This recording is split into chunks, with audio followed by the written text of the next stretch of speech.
Welcome back to another episode of the Resellers Mindset Podcast. My name is Mike, also known as the Used Book Guy on YouTube, along with my friend and fellow full-time reseller, Johnny B. We help people start and grow their reselling businesses from the ground up. We also have a weekly Zoom call and private Discord for all YouTube members. Head on over to youtube.com/usedbookguy to join the channel and gain access to the full-length podcast, Zoom call, and private Discord today. Let's get into this week's episode. What is up, everybody? Welcome into another episode of Resellers Mindset Podcast. Myself, Johnny B. Today we have a special guest. It has been a few episodes since we had somebody, and I believe you are the first female guest we have on the podcast. So congratulations on that, Sabrina, YouTube reseller, Barbie expert, right? And it's not like, listen, we didn't just search her out because of the new Barbie movie, right? This is like Johnny's like, hey, I know somebody I watch on YouTube. You learn a lot of valuable information. So Sabrina here is going to, kind of tell us about her business, the excitement of selling Barbies, and we deal in books, so Barbie's a whole new world for us. But we do kind of like focusing on like a niche or something that's kind of where you can just focus in, understand how it works, and I think you're going to make more money doing that. So Sabrina, introduce yourself, and we'll kind of just jump into things. Sounds great. Well, I have been selling on eBay casually since about 2004, but it wasn't until maybe about 5 years ago that I started to take it more serious and turn it into a little business. I actually started doing it because I wanted to make Disneyland money so I can take my family on Disney trips. So that's what it started as. And then I just loved it so much. A hobby turned into a little business. When I first started selling, it started off mostly with clothing and maybe a few little toys here and there. But as I've gone through the last couple of years, I've kind of really changed. I changed a lot, just figuring myself out and figuring out the types of things that I like to sell. And now I would say that though I do sell lots of different items, mostly clothing, media, and toys, Barbie is my niche and it is my specialty. And I've been selling lots of Barbie things for many years now, or many years, we'll say like 3 years.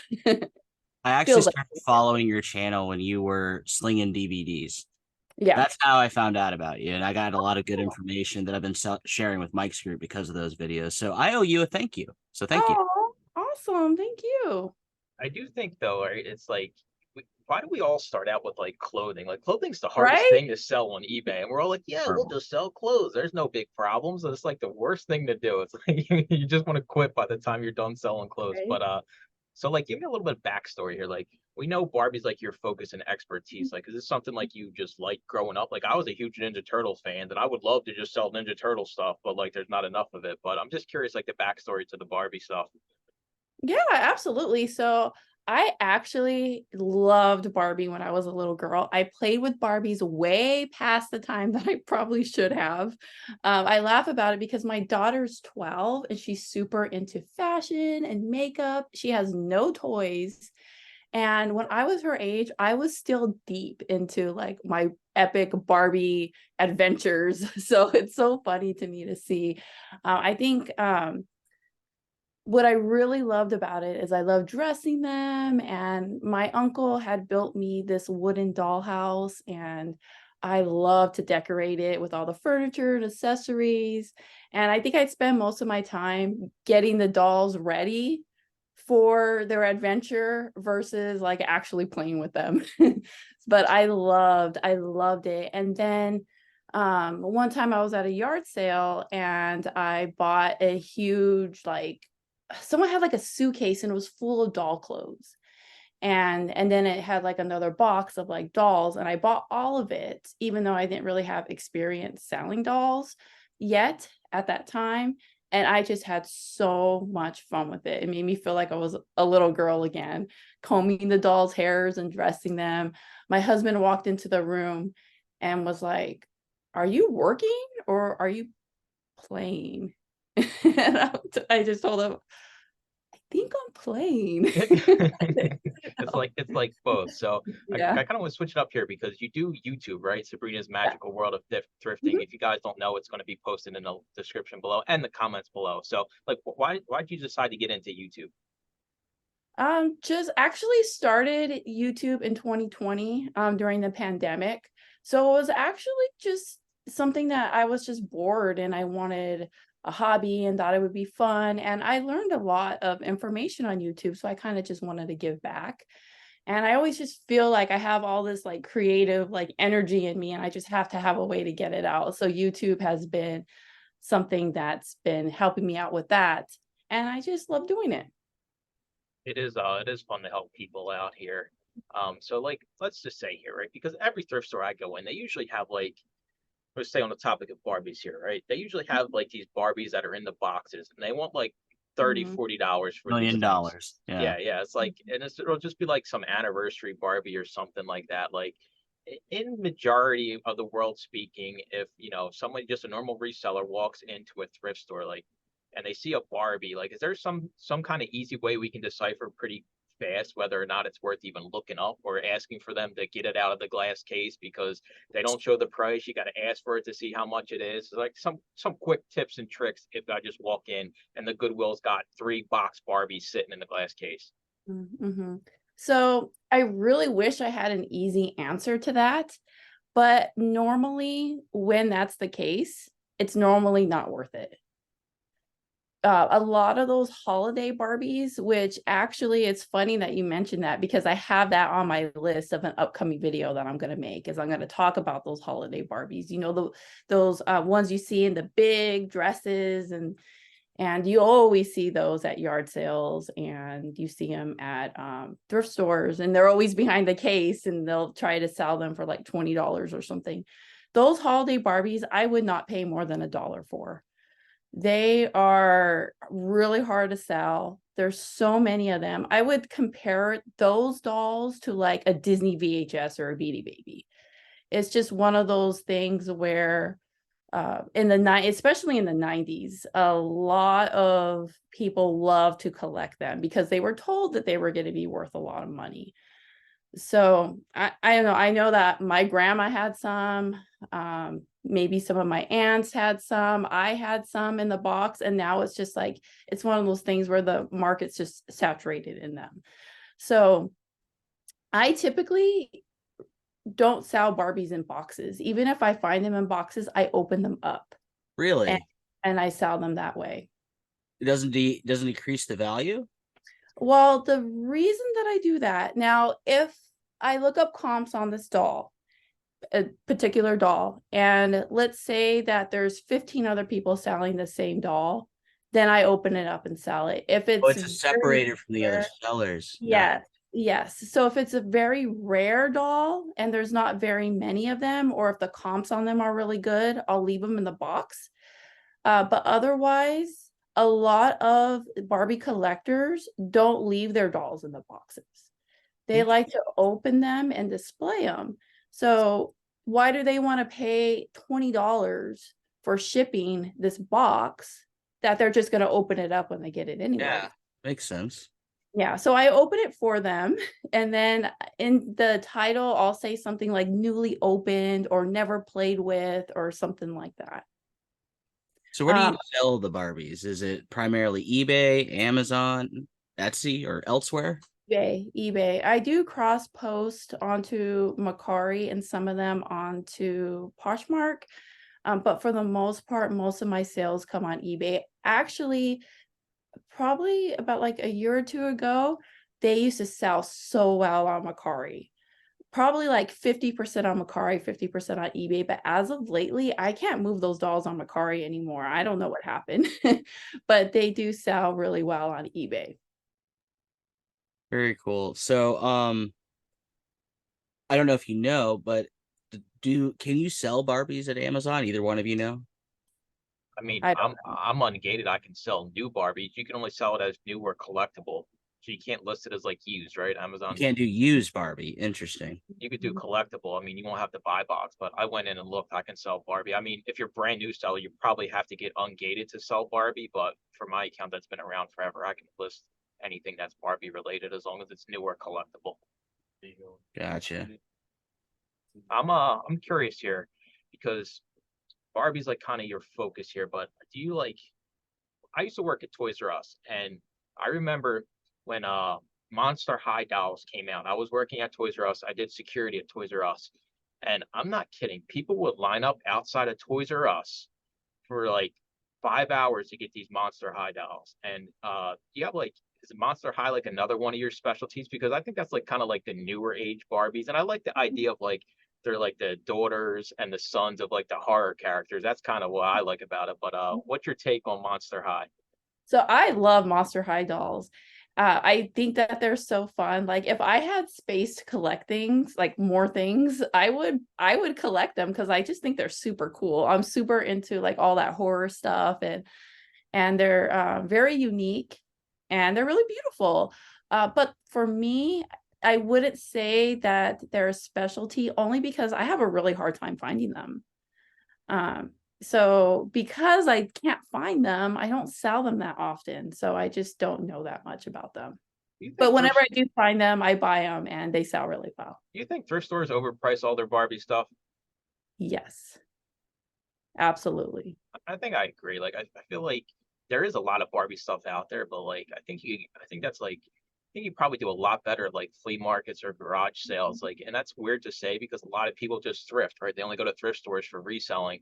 And I think like with the specialty you have with Barbies, I feel like the thrift stores charge way too much. And then Johnny B, who just wants all of his daughter's Barbies gone, is going to charge way too little. There's like no in between where you're like, all right, I'm going to pay three to make three. You're either paying way too much or you're paying not enough in your mind because you're going to make a lot more money. Yeah, I love to just buy Barbies at yard sales and Facebook Marketplace. I buy them in bulk. That's how I feel is the best way to do it for me. Now, if I'm at a thrift store, I'll always go look at the Barbies, but it's super rare that I buy Barbies at thrift stores.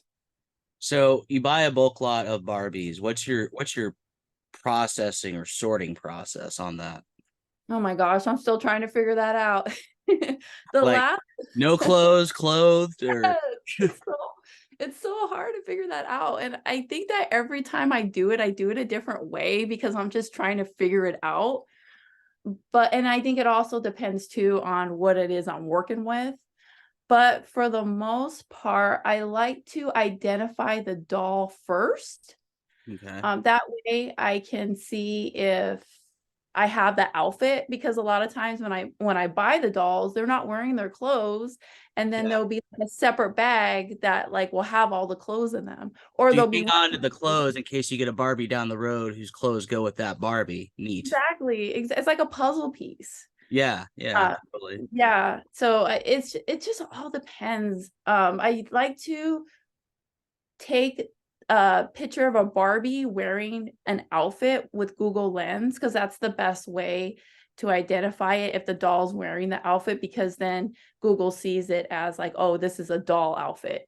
So I like to put the outfit on the doll, I'll Google Lens it, and then if the doll's wearing its right outfit, it'll show me right away. But if it's not, then it will show, it's probably going to show me because it picks up the outfit more than it does the actual doll. So then it will show me what doll goes with that outfit. And then I'll be like, okay, now let me go look for that doll and see if I have that. So it's so complicated. It really is. It's like doing math sometimes, like just trying to identify everything. So is there a certain, because Barbie's been around forever, just like G.I. Joe. Mhm. Is there a certain time period of Barbie, like 1950s Barbie, that are more sought after and desirable or valuable? Or Yeah. decade? So definitely like the 60s and the 70s. Oh Just my gosh.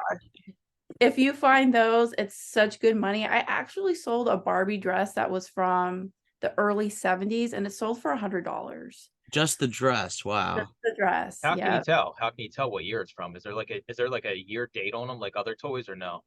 So they have a tag, and I wish I can show you. Maybe I can Google it on my phone and show you. Those dolls have a little tag on them. Like a paper tag, or are you And talking like a stamp on like the actual plastic of the doll? well, actually I'm talking about clothes. Okay. So Thing. the clothes will have a little tag, and it'll have like that classic looking Barbie logo on it. if you could know what I'm talking about, like the classic looking one. Yeah. And if you see that, then there's a really great possibility that it's worth good money. So I have different websites that I use to identify the clothes. So if I can tell that this is a 70s dress, then I'll just look up like dresses from the 70s, or I can also Google Lens it, and sometimes that will show it too. But as far as the dolls go, you could tell they're old by looking at them. I have one right here. This one. Oh yeah, that's got like the 70s, 80s vibe. Yeah, totally. You could just tell. Like if you find them, you'll know. It's the hair. It's the hair. It's the dead giveaway. The little eyes. It is pretty crazy because I went down a rabbit hole and I asked my wife Deb, I said, what do you think like the most expensive like Barbie is on eBay? And she actually guessed it right. That black and white stripe one that you kind of just showed, like they're selling for, $6,000+ all the time. And it's like, it's crazy to me. It's just like something so niche and specific. But if you really get focused on it, like I, for all I know, I probably could have walked by that specific Barbie 100 times in my thrifting lifetime because I don't know nothing about it. It's like if you just have little tidbits of information about certain things, like you can just make yourself so much more money. Like when you see a bag of Barbies or something. Exactly. So going back to the original question you were asking, so these dolls from like the 60s and 70s, those are the best ones to find. After that, I would say 80s is pretty good. Once we get into the early 90s, those ones are good too. But once you're in the mid to like late 90s, those ones get a little bit iffy. That's when people were really collecting Barbies during that time. So there's just a lot. They're more common, they're easier to find. So some of those dolls aren't worth as much. But once you get into the 2000s, like the Y2K era, those ones are pretty good. Like a lot of those dolls will sell between like $18 to $30, which I find that to be good for a doll that's used. Yeah, I'm just recalling my childhood from the 90s. It was like a Barbie commercial, like every other commercial. Exactly. Yeah, they were way more collectible at that time. And it's actually the ones that people were collecting that aren't worth money today. It's the ones that everyone opened and played with and are harder to find because people just weren't saving them. So those are the dolls you want to look for. But yeah, and then in the early 2010s, so like between 2010 to like 2012, I want to say, there was a cartoon out called Life in the Barbie Dream House. I want to say that's what it was called. And it was a pretty popular cartoon. My daughter actually watched it. And they made dolls based off of those cartoon characters. And if you can find those ones sell really well too. A good giveaway is those ones came with rooted eyelashes. So the eyelashes aren't painted on. They're like little hairs on their eyelashes. Yeah. Little tiny hands to put them together. Oh man. So just some history that I don't know, but I'm curious on. I think it's Mattel was the original manufacturer of Barbie. Has Barbie ever exchanged hands between toy manufacturers, or has it always been Mattel? It's always been Mattel. Okay. Oh, yeah. You come across this $6,000 Barbie at a garage sale and you buy it, right? Are you keeping it for yourself or are you selling it? I'm selling it. This one I kept because it was gifted to me by a family member. And I was just like, I think it's really good to have one of these dolls because when I find their clothes, I can use her to model them. Or like I use her feet a lot because I find these vintage Barbie shoes all the time. So I'll use her feet to like model the shoes because as you can see out here, she's got like, I don't know if you could see it actually. She's got like little painted, her toenails are painted. Oh, wow. So like I like to take pictures of her modeling the shoes. So I actually it's cool because I feel it's awesome to own one of these vintage dolls, but at the same time I could use her for the business too. Now, speaking of photos and eBay, because Mike loves eBay, so let's talk about eBay for a second. How many photos are you taking of Barbie? Because I imagine all kinds of angles, like the maximum photo limit. I would say I take anywhere between 8 to 15 photos would Okay. probably, That's about what I take from the books here. So nice. She because the d- collectors want to see, are the hands in good condition, the feet. They want to see Hair. all the parts of the doll. Yeah. So I do my best to show So I'm curious everything. on your end, what, because of all the angles and everything you just described there. I know that eBay just added it recently, but would the video feature you think would enhance the sales for Barbies, or not so much? It's always going to be photos.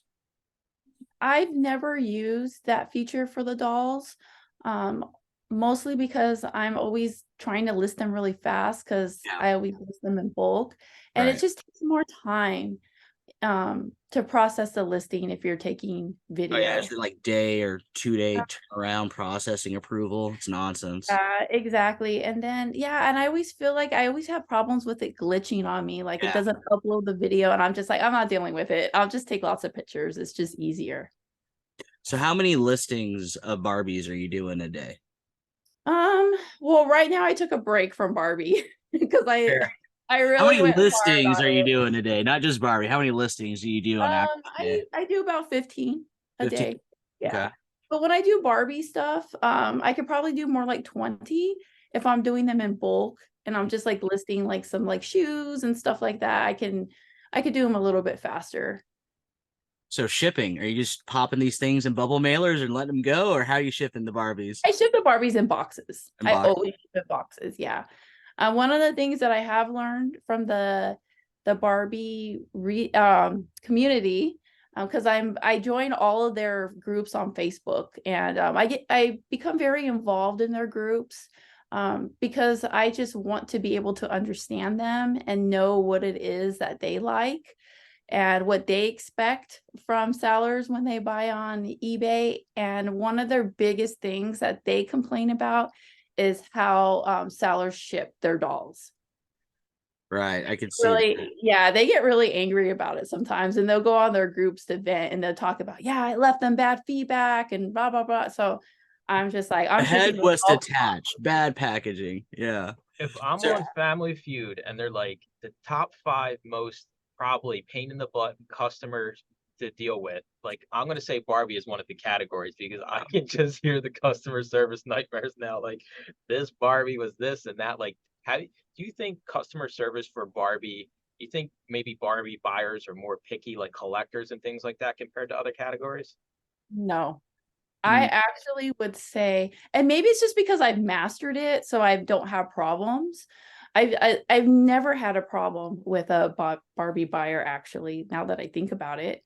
Um, but I do ship their items very securely. I post tons of pictures. I'm very honest in my listings. yeah. So I think as long as you do that, they will love you. Like they're a really great, um, like the typical Barbie collector normally is like a young at heart, really kind person. So I notice that they always leave feedback. They're really great at leaving feedback, actually. And they'll come back and buy from you again if they're happy. They've actually been really good to me and really awesome. I like the Barbie community. So um, you can say it or not say it. How large is your store composed of just Barbies, just the Barbie side of your business? You can even give a percentage if you prefer. I would say that's a really good question. I would say maybe about 40%. 40%. Okay, cool.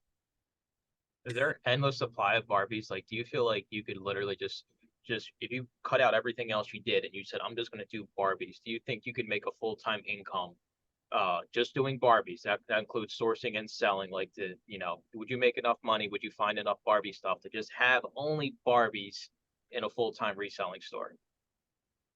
So I would say that there is enough stuff out there that you could do that. But as far as making a very solid living off of it, I would probably say no. So in the book world, there's certain book resellers that are the big dogs, right? Mhm. Are there also certain big dog Barbie sellers?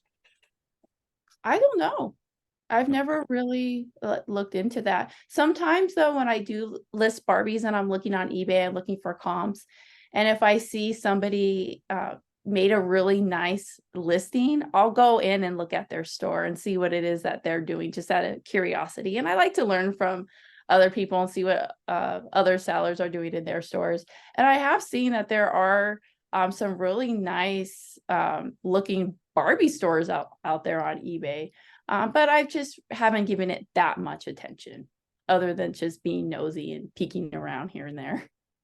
So this is more of a funsy question than anything. Is there some fantasy down the road where you're going to open your own brick and mortar Barbie resale shop?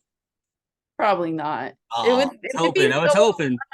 fun, but probably not. Why isn't Ken worth as much as Barbie?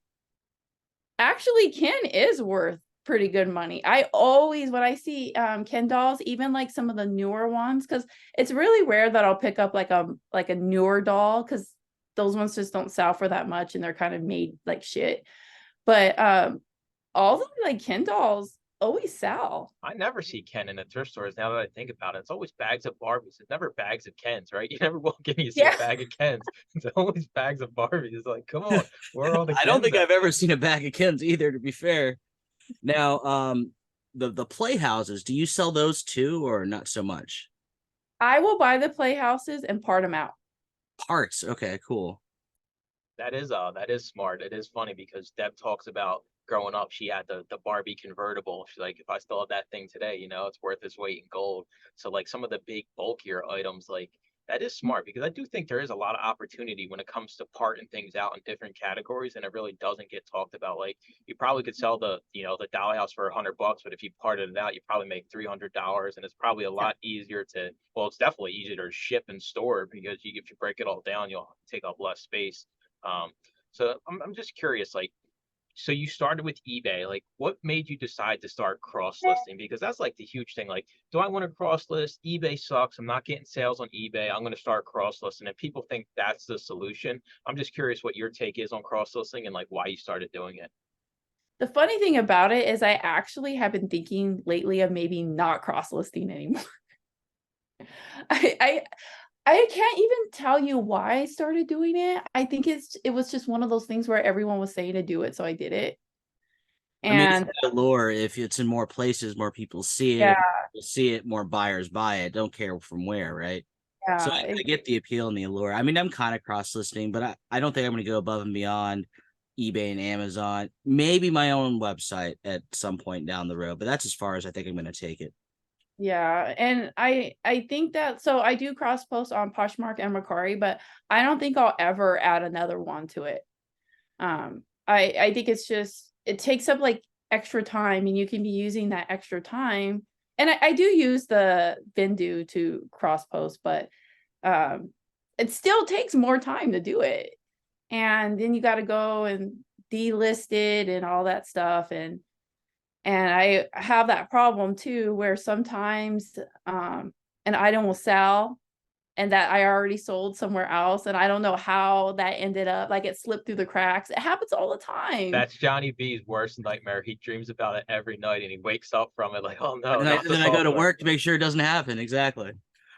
It's just, it's a headache. I honestly feel like eBay is just the better platform compared to the other ones. So I'm keeping them for now, because for now they're still worth it. I look at my numbers every quarter and it's like, is it still worth it to have it? And it always is, but not by a lot. It's like barely worth it. It's until it gets to the coin flip. I'm gonna keep it. No, I get that totally. So with the what's your favorite part about this whole process? Is it the sourcing? Is it the shipping? I mean, collecting money is always fun, right? But the whole in the resale environment, what's your favorite part? Oh, I would say, okay, so I love when I get like a box of Barbies and I'm like, okay, I have to like figure this out, like a puzzle, like I had said. Yeah, And then when I figure it out and I'm like, oh, now I know what doll this is, and now I know what outfit it goes to, and it's worth this amount of money. Like that feeling you get when you figure it out and you find something that's worth money. It's just like success, that feeling you get like in Mario when you jump on that pole at the castle, kind of like that feeling. No, I get that. I sort the books by genres and publishers, so the puzzle vibe's definitely there. When you say puzzle, I'm like, yep, there's a puzzle every day. So what, in Barbie world, I'm not even sure that's correct terminology. I'm making stuff up here as I go. In Barbie world, what's the non-Barbie, non-kin, non-family member Barbie? What, in that vein, what's there to most profitable non-Barbie Barbie, I guess?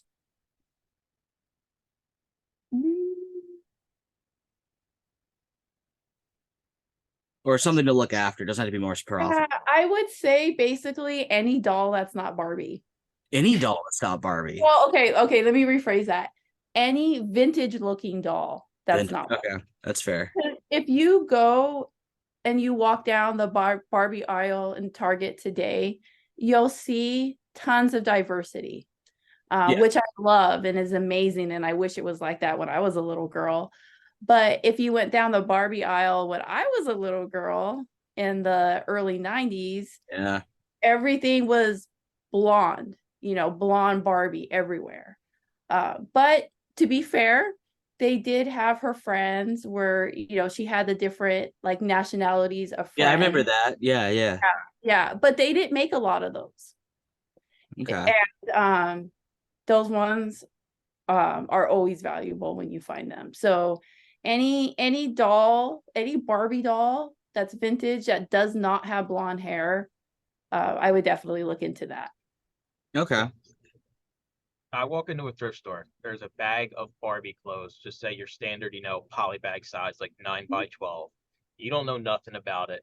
How much should somebody be willing to pay, for maybe 30 Barbie outfits at a thrift store? They just walk in, they see the bag of Barbie clothes. It's kind of like, I kind of relate it to like the Build-A-Bear clothes, right? Because some of the Build-A-Bear stuff sells for good. So like sometimes you just find a bag of Build-A-Bear clothes. And when I was an everything seller on eBay, I sold plenty of Build-A-Bear stuff. So like, just give me a number here. I walk in, there's a bag of Barbies clothing, normal size, Ziploc bag. Like, what do you think you should pay for it? Like, you're guaranteed to make money, like $10, $15, $1.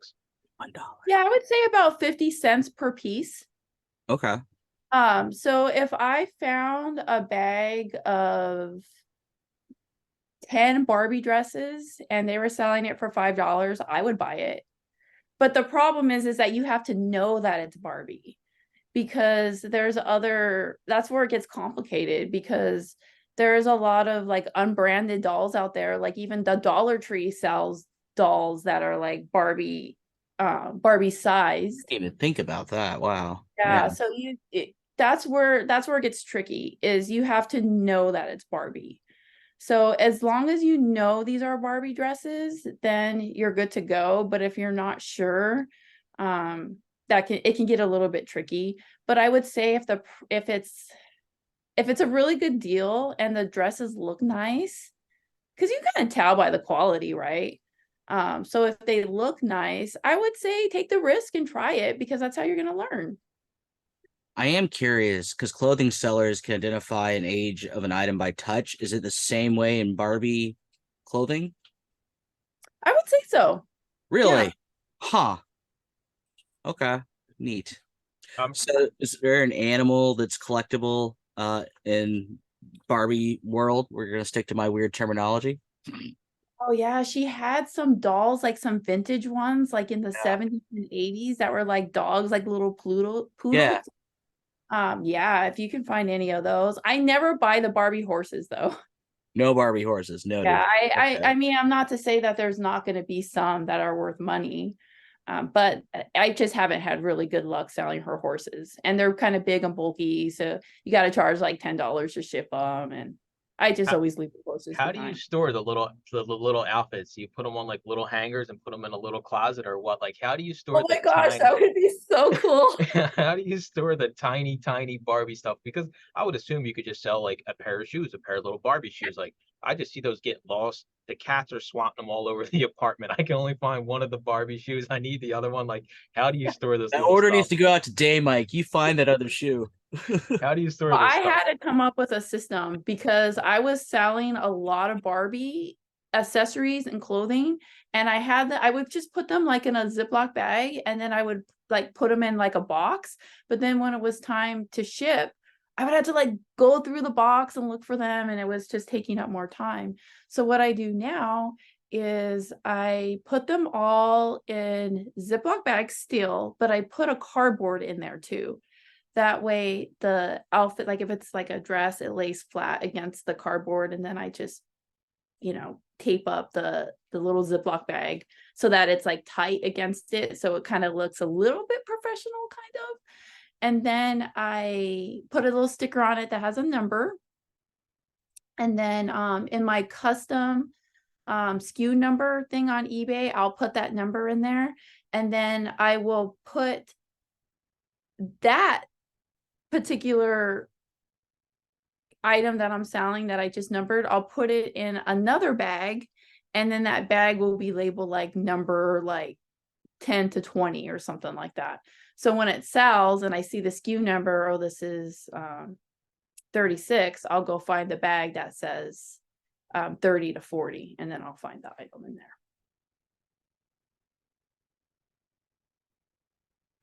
Go ahead, Johnny. I thought you were unmuted here. I got a cat in my face. I was here. totally muted. I was watching the cat and listening. I got Nico sitting here. He's like, "Oh, it's almost time to eat. I got to eat another 30 minutes." So I got a question here when it comes to like, building a business around Barbie. Like, I feel like you can't just focus on that one thing starting out. We talk about it all the time. Like, kind of diversify yourself. Like, you almost can't you almost don't want to be just a Barbie seller, right? Because then you're going to miss the Monster High stuff. You're going to miss the other profitable items that are kind of in the same niche, right? Because it's like, fashion dolls basically is what the whole category is. So like, as much as you're like, hey, it's a Barbie thing. Well, now this new Barbie movie out, you've been around well before they thought of even making this movie. So like, has this movie impacted Barbie sales, the Barbie community, like, because you're on the inside, right? So I kind of want to know the inside scoop of how this movie is affecting like the reselling market and what the collectors think of the movie, if you have heard opinions about it. Yeah. So the collectors love the movie. They love it so much that they're not buying my stuff. They're buying the Barbie movie merchandise. That's what they're into right now. Because Barbie's everywhere. They've got new line of dolls that go with the movie. They've got some special edition ones, and not only just the Barbies, but like you go to the mall and walk into Forever 21, they've got a Barbie section there. You go into Hot Topic, they've got a Barbie section. So these collectors, that's the stuff that they're buying right now. Like they're excited about all the new stuff. They've been collecting all the stuff that I'm selling for years. So they don't care about that right now. Not to say that they're not going to, maybe next month they'll go back to it. But I think that right now, my buyer is somebody who loved Barbie as a child and is watching the movie now, is feeling nostalgic, and they want to buy their old Barbie that they had, or they want to buy it for their kid. And I think that's the type of buyer that I have right now. But when the movie first came out, my Barbie sales were insane for like the first week, but then it like really went back to normal again after that. So, I mean, we kind of briefly touched on it, like non-Barbie clothing that is like Barbie. Was there ever a second party or third party seller of Barbie stuff that was official, not official, if that makes sense? Like in video games, there was non-Nintendo made video games when Nintendo came out. There's kind of a correlation there. Yeah, so basically you're saying like clothes that's made for Barbie, but not necessarily made by Mattel. Not made by Mattel Barbie. Yeah. Can't Oh, fit absolutely. Barbie. Okay. And Interesting. some of those, like if you find those vintage, those ones that sell too. That's what I was wondering right there. Okay. Awesome. Yeah, I can even sell vintage homemade Barbie dresses. I actually just sold one in my last video. I talked about it. I sold it for like $18. It was just a homemade Barbie dress. Was this one you found, or is this one you actually made yourself? No, I found it. Okay. Okay. Now, are there other types of Barbie merchandise out there outside of the dolls that are collectible and sought after? Yeah, I would say pretty much any Barbie merchandise that you can find that's Just like official Nintendo, Barbie. slap a Barbie label on it, it's gonna sell. Exactly. Okay. I sold a, like, just for as an example, I sold a sheet that had the Barbie logo all over it. It was from Pottery Barn. And Huh. I think I sold that sheet. I paid like $1 for it at a yard sale. I think I sold it somewhere between $40 to $50. Wow.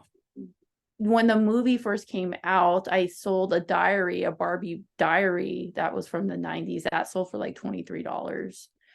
So yeah, I would definitely say anything that's got that Barbie brand on it, especially if it's vintage, always take a look at it. I guess it's good like that the collectors and the Barbie pulse seems to like the new movie, right? Because, They do. what if the movie would have completely sucked, right? And they would have screwed everything up. It's like, I guess it would have been better for the vintage stuff, not so much the new stuff. And I guess, it shows, right? The people are looking for the new stuff, so it's going to have traction for years to come. And probably with the success of the movie, they're probably going to make more of them because, the movie was a huge success. Tons of people went and seen it. So I'm curious, like, what do you think the future of Barbie is? I I see the future of Barbie to be spectacular. I mean, it's been around since the 60s, the early 60s, I want to say, and it's never like not been popular. Like she's always been popular, and I think Mattel has done a really great job of keeping her relevant. And she changes throughout the years, and she just continues to just have an impact on people, and everyone loves her, and she's nostalgic. And no matter, it seems like no matter how old you are, there's going to be a generation of Barbie that's nostalgic to you. So speaking of nostalgia, not sure if it's ever done, so I'm just gonna ask the silly question. Was there ever like a crossover Barbie, like Barbie and G.I. Joe, or Barbie meets the A-Team kind of set thing out there? I have to know. I don't know, as far as like GI Joe, I don't think so. Okay. I have a Barbie Hot Wheels car. A But Barbie's Hot Wheel, nice. yeah, yeah, but I don't know about any of those other ones. No, She no William does, Shatner meets Barbie set. I Oh, don't think so. She does do like Disney princesses. Disney princesses. Okay, okay. Yeah. There's some crossover there. They actually have, because I went and looked it up here real quick. They actually have a Star Trek Barbie and Ken. Yes. It's Oh not yeah. worth No, it's not worth much, but I mean, I don't care. they probably just license it out for the money, dude. Like that's Yeah. probably the stuff you want to stay away from when you're out to looking for Barbie. I do say though, because me and my wife Deb, we're huge Beauty and the Beast fans, and they actually had the Beauty and the Beast Barbie dolls and like the Ken, like they actually have the Beast outfit and everything. Like that thing's legit. Like I'll give Yeah. them that. Like they put a lot of details into this, and I think that's kind of why Barbie's been around and been so successful is because it's not just like cheap garbage knockoffs, right? Like I feel like it's almost as if you have a Barbie in your hand and a cheap dollar store one, you probably can feel the difference in the weight, and you probably can just feel the difference in the quality, and that's why they're always going to be around, like you said, for years to come. Mhm. Now, so for a person that's just getting into Barbie or toys in general, just wants some general knowledge base, where would you point them? Is there a certain book, a certain website, a certain group online, or where would you steer them to go? Oh, that's so hard. I would say just for me, the way that I learned was just hands-on. Hands on. Go Okay. Yeah, just going to yard sales and buying things in bulk, like maybe someone has a whole bin full of toys and you don't really know anything about it, but if you can get that bin of toys for like $10 or $20 and you take it home, and that's the best way you learn, is just through experience and what things look cool to you, what things are fun, like what triggers joy when you see them, like those types of things. Because if you don't like what you're selling, you're going to be horrible at it. Like you got to have that, like you have to care basically. And I think that if you care, it really shows and you'll be successful at it. So I would just say, if you're interested in selling toys, just start buying toys and see where it goes. And then like I said, I didn't start off selling Barbie. It was just something where I was just buying all these different things to learn what it was that I wanted to do. And when I started buying Barbie stuff, I was just realizing that I was having a lot of fun doing it and that I was good at it. And then it just went from there. So are there any Barbie hard pass, never again, never gonna touch it items, walk away now? Hairless Barbies. That's got to be one, right? If the Barbie ain't got hair, that's got to be a pass.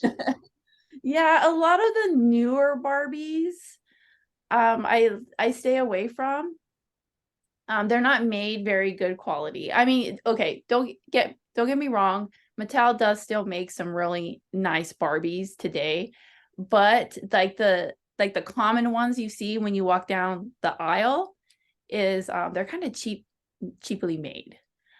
So and if she doesn't have her outfit, like if it's a new Barbie, and a really good giveaway to know if it's one of those new ones is if her knees don't bend. Then it's kind of like a cheap, it's a cheap doll, because they like to make a lot of like $10 Barbies that way. Like if you just want to get a quick gift for someone, like, oh, here's like a value doll, they make tons of those. So those ones where their knees don't bend, I'd stay away from those. If the doll is doesn't have her clothes on, it's going to be super hard to identify her. Just leave it. And then especially check, because this could be hard to tell off the bat, but move her neck up and make sure it's not cracked underneath, because that happens a lot. And you don't know until you move her head up a bit and you can see underneath that it's broken, because collectors aren't going to be interested in the doll at all. If the neck is broken, you're actually better off just removing the head and selling just the head. That's what I was gonna say. It's just like this is gonna see a little bit demented, but it's my Texas Chainsaw Massacre Yeah. question of the podcast.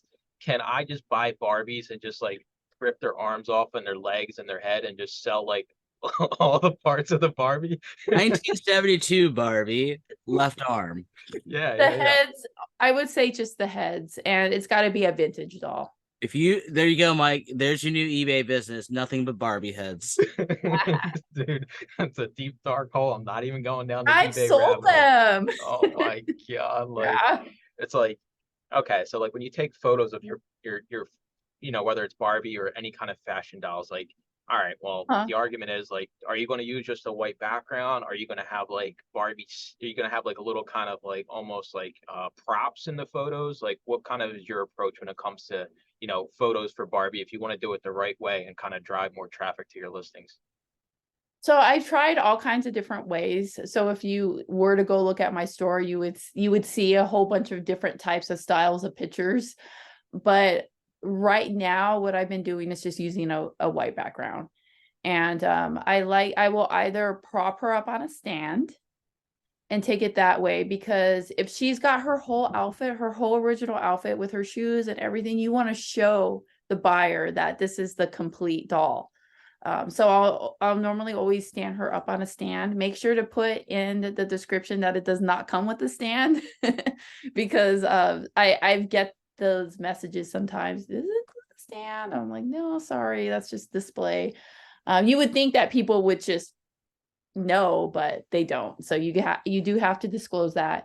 But one of my really favorite ways is sitting the Barbie down and just kind of like posing her. Like I'll turn her to the side and like she'll put her hand out like that, and then I'll take the picture that way. And I think it looks really cute like that.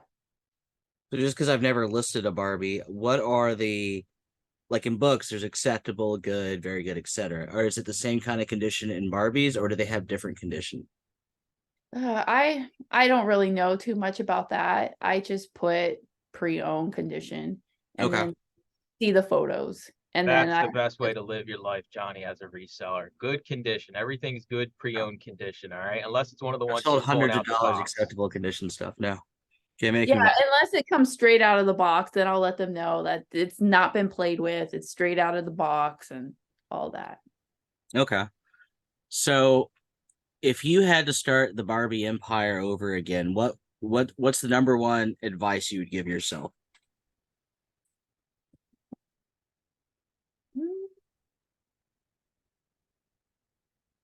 Number one advice I give myself. You go back in time, you now to you then. I would say, I kick myself a lot for this, but when I first started, I bought a bag of vintage Barbie clothes at a Goodwill, and I listed it all in one big bulk. And I think I like did like $30 or something like that, and it sold like that, like super fast. So it was listed, it's sold. That's when you know you made a mistake when that happens. Yeah. So if I would have just taken the time to figure out which each outfit went to which doll, I would have made a lot more money. And I would have started learning a lot faster. No, absolutely. Do you have a lot of competition in your area? Is there some other evil you out there who gets there before you? I don't know. I try not to pay too close attention to that, but I do feel like there is a lot of competition out there for Barbies. Yeah. I do see it like when I go to like thrift stores and I go to the little section where they have all the Barbies hanging. I always see someone over there looking through those. See, you're the only one I know specifically just Barbie. Like I know a lot of toy sellers, which are scooping into your market, certainly. But I'm wondering if there's other just Barbie sellers. I know that there is. I just don't pay too close attention to it. Yeah. That's fascinating to me. There's a used Barbie guy out there on YouTube somewhere. We just don't know about him yet. It's you, and you're only going to sell the heads of Barbies. We've been over this. Dude, if I became the used Barbie guy, my channel would probably just skyrocket. You know what? Right? I'd stay subbed up just for the giggles. Yeah. It is kind of important though, like to kind of just understand what you're getting yourself into. And Yes. You have, multiple videos when it comes to selling Barbies and, your what sold video recently. Like, I do think like just watching that one video you posted about, how to sell Barbies, things to look for, how to ship, the customers, what you're kind of doing, like that 50-minute video.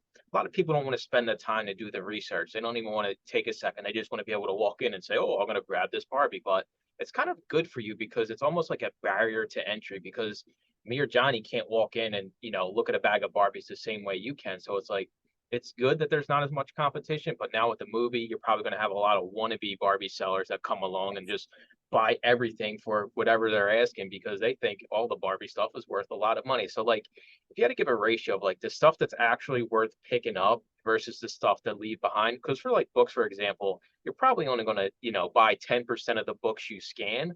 I'm curious, like, what do you think the ratio is for like how much of the Barbie stuff you actually see that you're going to buy versus like how much you leave behind? So if we're talking yard sale, it would probably be like 8 out of 10. Like I'm always I scoop up Barbie stuff at yard sales. But if we're talking about thrift stores, I probably say like 1 out of 10. Nice. So do you go on and look for past you who sold that lot for people doing the same thing and buy their lots instantly? Nice. I do that, yes. The tables have turned. It's a cycle of life. It is pretty Mercari crazy. is a good place to do it. I haven't done it in a while just because I have so much to list right now. I really don't need to. But if I'm ever in a situation where like I need inventory and I don't feel like going thrifting, I'll go and I'll look at Mercari and eBay and find other sellers that are doing that. Absolutely. It's like when people ask me, Johnny, when they comment on my channel, like, where can I buy Gaylords of books? Like, that's what it's going to be on Sabrina's channel. Like, where can I buy Gaylords of Barbies, right? Like, that's people want the easiest way out. And they think, just getting stuff in mass is easy. And I would argue, hey, if, Sabrina dropped a trash bag full of Barbie clothes on your lap today, you won't be able to get through it all probably for 5 years. Please no. Please no. Don't do it, Mike. It is cool though, right? To see like other niches where like if you have a passion for it. That's honestly why I don't enjoy doing eBay because I list crappy books. I just like the money I get from them, so I want like the pass like least resistance. But You just need to find something that eBay sends you a check for. yeah, basically. But like if you're passionate about it, like it makes your life so much easier, right? If you probably have, a bag of Barbie stuff to list, you're not like, oh, I really don't want to look through this and list it. You're probably like, oh, let me look through this. Maybe there's something I've been looking for my personal collection, or maybe, you have favorite sets, favorite Barbies, things like that. So like it does make it a lot lot easier, I would think, that you're actually doing something you're passionate about. Yes. We're gonna wrap it up here. Where can people find you, Sabrina? Plug all your social medias. I'm not sure how many you're on. I know you're on Instagram and YouTube, but plug them here for everybody so they can all go learn about Barbie. Yeah, so I'm only on Instagram and YouTube. It's Sabrina's Magical World of Thrifting. Yeah, so make sure you guys go check her out. Tons of valuable information over there. And you can be a Barbie boy like me, and one day Johnny B will be a Barbie boy as well. It only takes you watching a few videos. I mean, yeah, there's indicators, but hey, she does all the I heavy mean, I feel lifting. like starting a band called Barbie Boys now. Thanks. She does all the heavy lifting for you and can just condense it down into a video. So we appreciate you coming on, Sabrina. Thank And you for having me. best of luck with your future Barbie endeavors. And we will see you guys in next week's episode. Welcome back to another episode of the Resellers Mindset Podcast. My name is Mike, also known as the Used Book Guy on YouTube, along with my friend and fellow full-time reseller, Johnny B. We help people start and grow their reselling businesses from the ground up. We also have a weekly Zoom call and private Discord for all YouTube members. Head on over to youtube.com/usedbookguy to join the channel and gain access to the full-length podcast, Zoom call, and private Discord today. Let's get into this week's episode.